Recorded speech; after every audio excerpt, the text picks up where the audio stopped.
મિત્રો કરંટ ટોપિક્સમાં આપનું સ્વાગત છે। હું છું દેવેન્દ્ર શાહ। મિત્રો, કેન્દ્રીય ગૃહ અને સહકારિતા મંત્રી અમિતભાઈ શાહ આવતીકાલથી ગુજરાતના પ્રવાસે આવશે 3 દિવસના।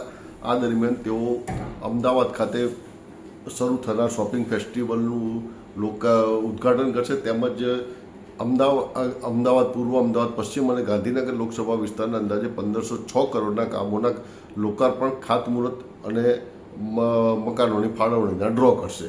આવો જોઈએ તેઓ કયા કામોના લોકાર્પણ કરશે અને કયા કામોના ખાતમુહૂર્ત કરશે તેની વિગતો જોઈ લઈએ।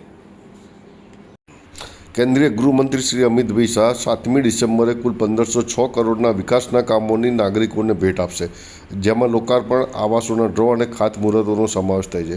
તેઓ ગાંધીનગર લોકસભા વિસ્તારમાં 960.72 કરોડ અને અમદાવાદ પૂર્વ અને અમદાવાદ પશ્ચિમની લોકસભા વિસ્તારમાં 546.18 કરોડના કામોને લોકાર્પણ, આવાસોના ડ્રો અને ખાતમુહૂર્ત કરશે।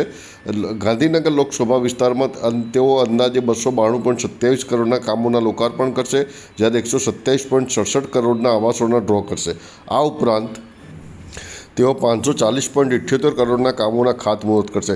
તેવી જ રીતે અમદાવાદ પૂર્વ અને અમદાવાદ પશ્ચિમ લોકસભા વિસ્તારમાં તેઓ 104.85 કરોડના વિકાસ કામોના લોકાર્પણ કરશે તથા 441.33 કરોડના કામોના ખાતમુહૂર્ત કરશે। આમ કુલ 1506 કરોડના વિકાસ કામોની તેઓ નાગરિકોને ભેટ આપશે, જેમાં નવીનીકરણ થયેલ વસ્ત્રાપુર તળાવ મુખ્ય રહેશે। આ ઉપરાંત વાસણા ખાતે તૈયાર થનાર 150 MLD પ્લાન્ટ, જેનું કામ હમણાં જ મંજૂર કરવામાં આવ્યું છે, તેનું ખાતમુહૂર્ત પણ કરશે। શ્રી અમિતભાઈ શાહ ગોતા ખાતે સ્પોર્ટ્સ સંકુલ, નવું તૈયાર થનાર સ્પોર્ટ્સ સંકુલનું પણ લોકાર્પણ કરશે। આમ વિવિધ જગ્યાએ તેઓ પ્રજાકીય કામોના ખાતમુહૂર્ત, લોકાર્પણ અને આવાસોનો ડ્રો કરશે અને પ્રજાને વિકાસ કામોની ભેટ આપશે। આ ઉપરાંત ઘાટલોડી એવોર્ડમાં હાઉસિંગ પ્રોજેક્ટના અંદાજે 49 કરોડના, વેજલપુરમાં પણ હાઉસિંગ પ્રોજેક્ટના અંદાજે 35 કરોડના કામોનું લોકાર્પણ કરવામાં આવશે। વેજલપુર વિસ્તારમાં ડ્રેનેજ પ્રોજેક્ટ અંતર્ગત તૈયાર થયેલ સુરેજ પમ્પિંગ સ્ટેશન, પછી ઘાટલોડી એવોર્ડમાં ગોતા ઓગણજ વોર્ડમાં TP 55માં અને TP 42માં થયેલ નવા 2 વોટર ડિસ્ટ્રીબ્યુશન સ્ટેશનના પણ લોકાર્પણ કરવામાં આવશે। સરખેજ વોર્ડમાં સક્રી તળાવ જે ડેવલપ કરવામાં આવ્યું છે તેનું લોકાર્પણ પણ કરવામાં આવશે।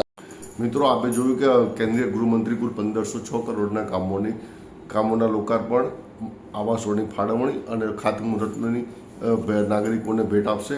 આ વિકાસના કામોથી પ્રજાની સુવિધામાં વધારો થશે। આગામી સમયમાં પણ ભારતીય જનતા પાર્ટી દ્વારા તૈયાર થયેલા, અમદાવાદ મ્યુનિસિપલ કોર્પોરેશન દ્વારા તૈયાર થયેલા વિકાસ કામોની નાગરિકોને ભેટ મળતી રહેશે તેવી અપેક્ષા છે। આશા છે આ વિડીયો આપણે પસંદ આવી હશે। જય ભારત, જય હિન્દ, જય જય ગરવી ગુજરાત।